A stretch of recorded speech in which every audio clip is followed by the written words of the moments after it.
Hello दोस्तों, कैसे हैं आप। आशा करती हूँ कि आप अच्छे होंगे और मन लगाकर पढ़ाई कर रहे होंगे। दोस्तों, आप सबका स्वागत है मेरे YouTube channel exam warriors point पर, जिस पर हम टीजीटी और पीजीटी के हिंदी से संबंधित प्रश्नों को हल कर रहे हैं।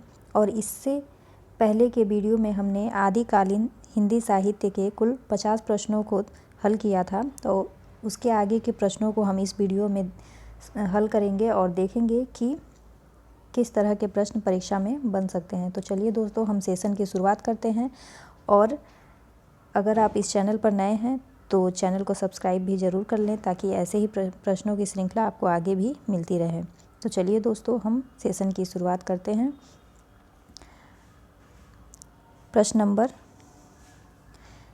51। प्रश्न नंबर 51 है,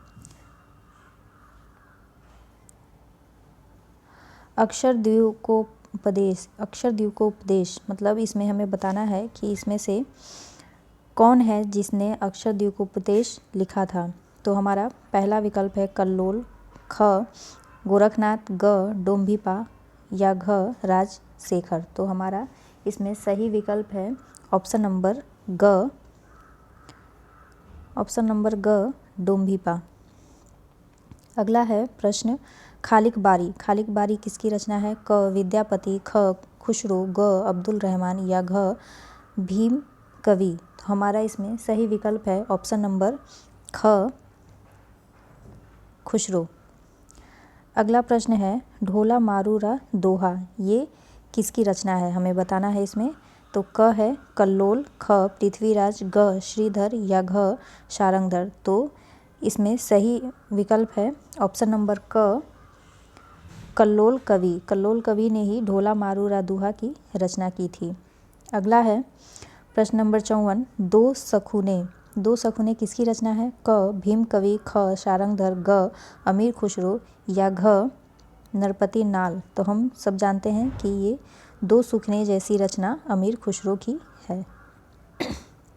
अगला प्रश्न है प्रश्न नंबर 55, हमीर रासो किसकी रचना है। क जगनी, ख जयानक, ग शारंगधर या घ श्रीधर। तो हमारा इसमें सही विकल्प है ऑप्शन नंबर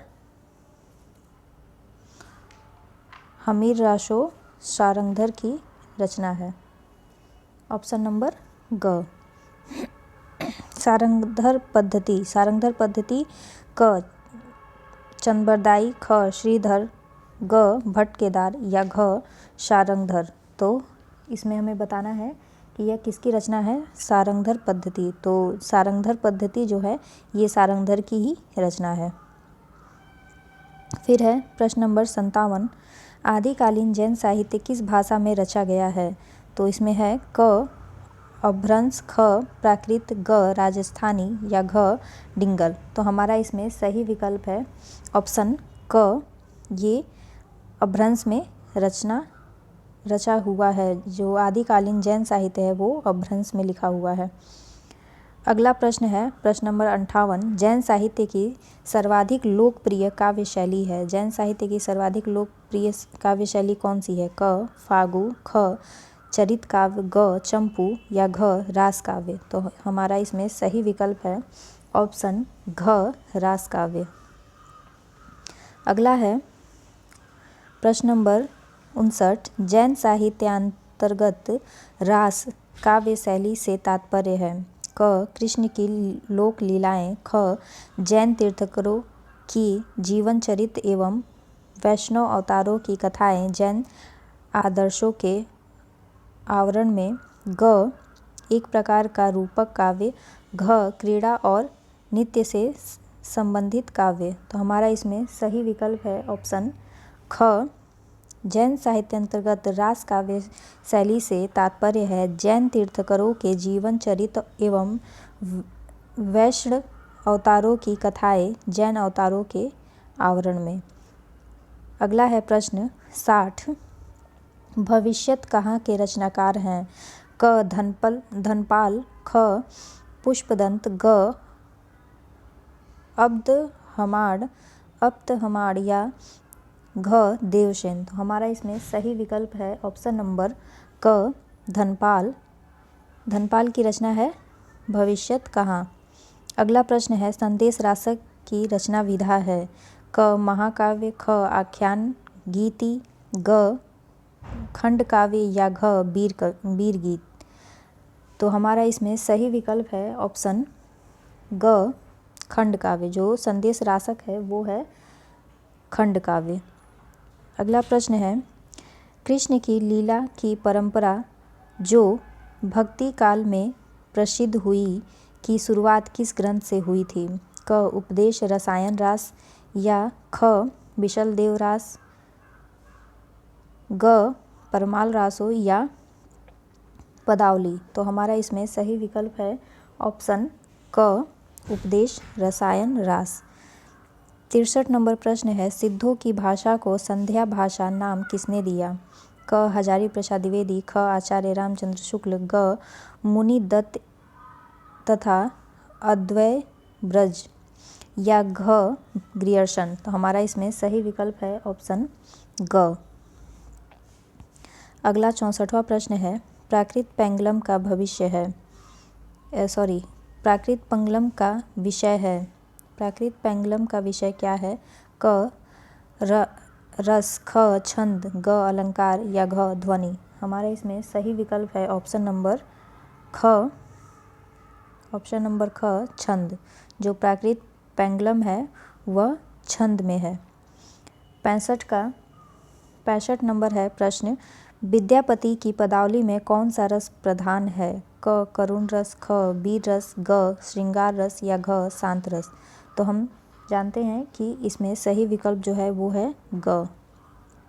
अगला है 66 प्रश्न है 66वां प्रश्न आदिकाल के अंतिम प्रमुख कवि हैं। तो आदिकाल के अंतिम प्रमुख कवि कौन है?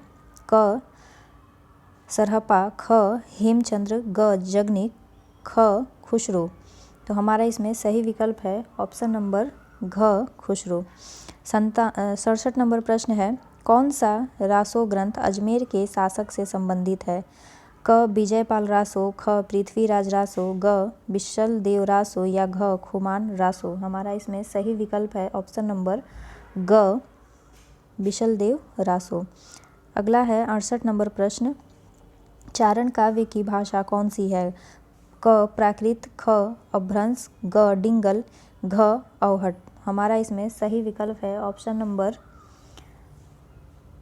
नंबर है ग डिंगल। चारण काव्य की भाषा क्या है? डिंगल। 69 नंबर प्रश्न है सिद्ध साहित्य के विषय में कौन सा कथन सत्य नहीं है? क सिद्ध साहित्य का झुकाव सहज साधना की ओर है, ख सिद्ध साहित्य के प्रथम कवि सरहपा हैं, ग सिद्ध साहित्य की रचना चर्या पदों एवं दोहा में हुई है, घ सिद्ध साहित्य का प्रणयन पिंगल भाषा में हुआ है। तो इसमें हमें सत्य नहीं बताना है यानी असत्य का चयन करना है 59 नंबर के प्रश्न में। इसमें सही है ऑप्शन नंबर घ यानी सिद्ध साहित्य का प्रणयन है वह पिंगल में नहीं बल्कि डिंगल में है। तो इसमें पिंगल भाषा दिया हुआ है इसलिए ये असत्य ऑप्शन है। अगला है प्रश्न नंबर 70 अपभ्रंश प्रभावित हिंदी रचना कौन सी है? क खुमान रासो, ख जयमयंक जसचंद्रिका, ग भरतेश्वर बाहुबली रास, घ ढोला मारूरा दोहा। तो अपभ्रंश प्रभावित हिंदी रचना कौन सी हो सकती है इसमें सही विकल्प है ऑप्शन नंबर ग भरतेश्वर बाहुबली रास।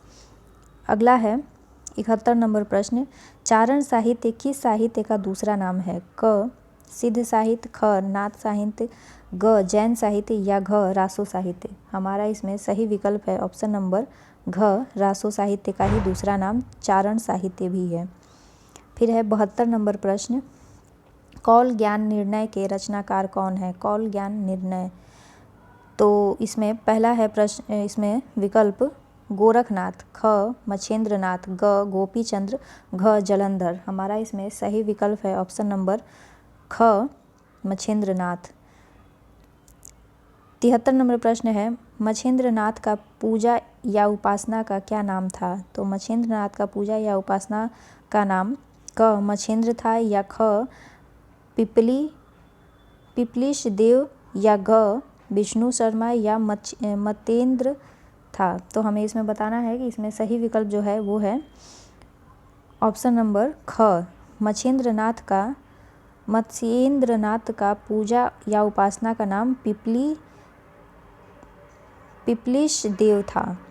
फिर है अगला प्रश्न नंबर 74। आल्हा और उदल के नाम के दो सरदारों की वीरतापूर्ण लड़ाइयों एवं युद्धों का अत्यंत प्रभावशाली वर्णन निम्नलिखित में से किसका वर्ण विषय है? क पृथ्वीराज रासो, ग विजयपाल रासो, ग खुमान रासो या घ परमाल रासो। हमारा इसमें सही विकल्प है ऑप्शन नंबर घ परमाल रासो। 75 नंबर प्रश्न है परमाल रासो का रचयिता जो महोबा के राजा परमार्दी देव का आश्रित था कौन है? क नरपति नाल, ख चंद्रबरदाई, ग जगनिक या घ जिनदत्त सूरी। हमारा इसमें सही विकल्प है ऑप्शन नंबर ग जगनिक। अगला है प्रश्न 76। रासो ग्रंथ साहित्य का सर्वाधिक प्रसिद्ध लेकिन उतना ही विवादास्पद काव्य ग्रंथ कौन सा है? क परमाल रासो, ख पृथ्वीराज रासो, ग विशल देव रासो या घ खुमान रासो। हमारा इसमें सही विकल्प है ऑप्शन नंबर ख पृथ्वीराज रासो। अगला प्रश्न है 77 नंबर। डॉक्टर विनयतोष भट्टाचार्य के अनुसार सरहपा का समय है क 693 ईस्वी, 614 ईस्वी, 633 ईस्वी या 733 ईस्वी। तो इसमें सही विकल्प है ऑप्शन ग 633 ईस्वी। अगला है शुक्ल जी ने जिन 12 ग्रंथों के आधार पर आदिकाल को वीर गाथा काल कहा है उनमें अपभ्रंश की कितनी रचनाएं हैं? तो उसमें क है विकल्प 4, ख 5, ग 12 या घ 6। तो इसमें सही विकल्प है ऑप्शन नंबर क 4। फिर है अगला प्रश्न 79। कनफटे योगी किस ग्रंथ के लोगों को कहा गया है? क सिद्ध पंथ, ख नाथ पंथ, ग जैन या घ बौद्ध। तो इसमें सही विकल्प है ऑप्शन नंबर ख नाथ पंथ। नाथ पंथियों को ही कनफटे योगी के भी नाम से लोग जानते थे। अगला है 80 नंबर प्रश्न। शंकराचार्य के बाद इतना प्रभावशाली और इतना महिमान्वित भारतवर्ष में दूसरा नहीं हुआ। भारतवर्ष के कोने कोने में उनके अनुयायी आज भी पाए जाते हैं। भक्ति आंदोलन के पूर्व सबसे शक्तिशाली धार्मिक आंदोलन गोरखनाथ का भक्ति मार्ग ही था। गोरखनाथ अपने युग के सबसे बड़े नेता थे। उपयुक्त कथन किस विद्वान का है? क आचार्य रामचंद्र शुक्ल, ख ग्रियर्सन, ग आचार्य हजारी प्रसाद द्विवेदी, घ विनयतोष भट्टाचार्य। तो इसमें सही विकल्प है ऑप्शन नंबर ग आचार्य हजारी प्रसाद द्विवेदी।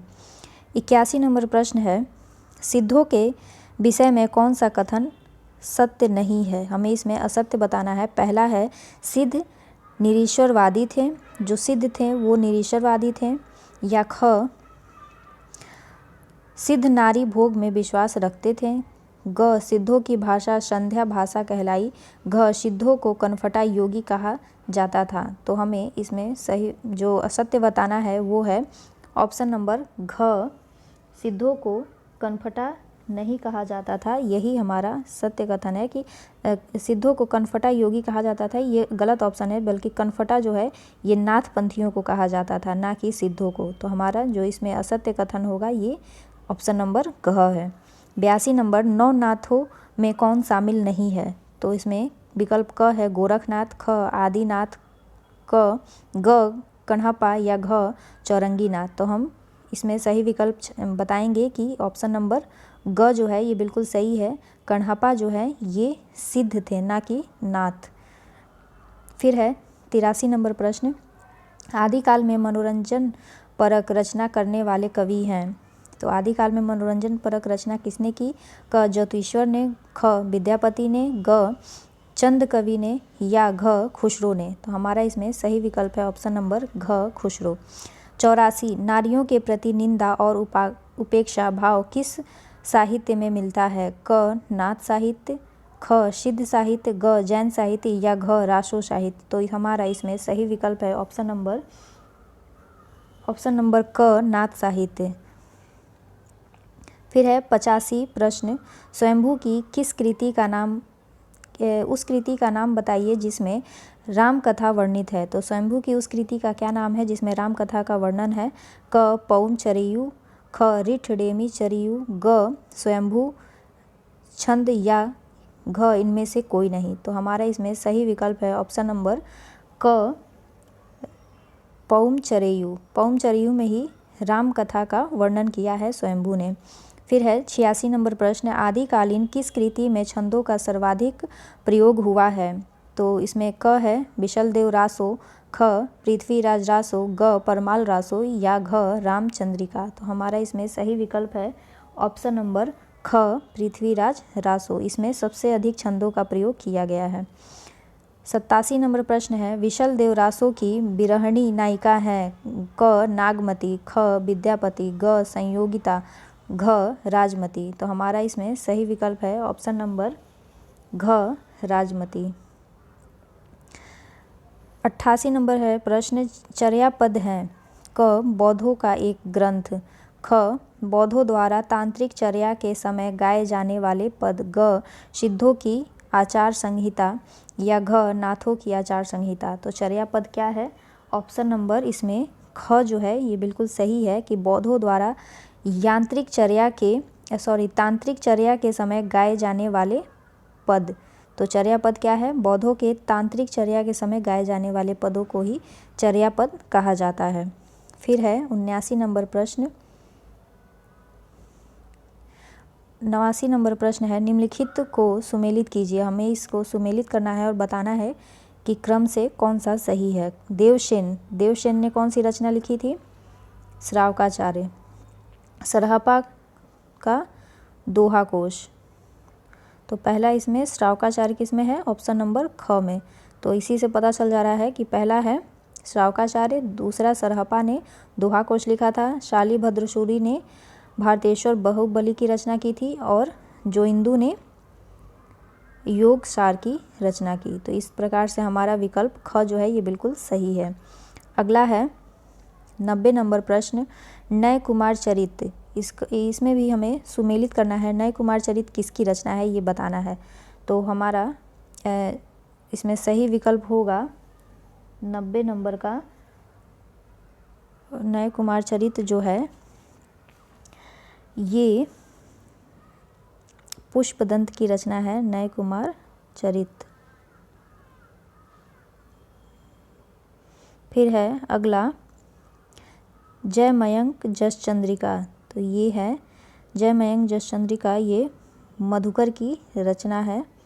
फिर उपदेश रसायन रास ये सोमप्रभ सूरी की रचना है और कुमारपाल प्रतिबोध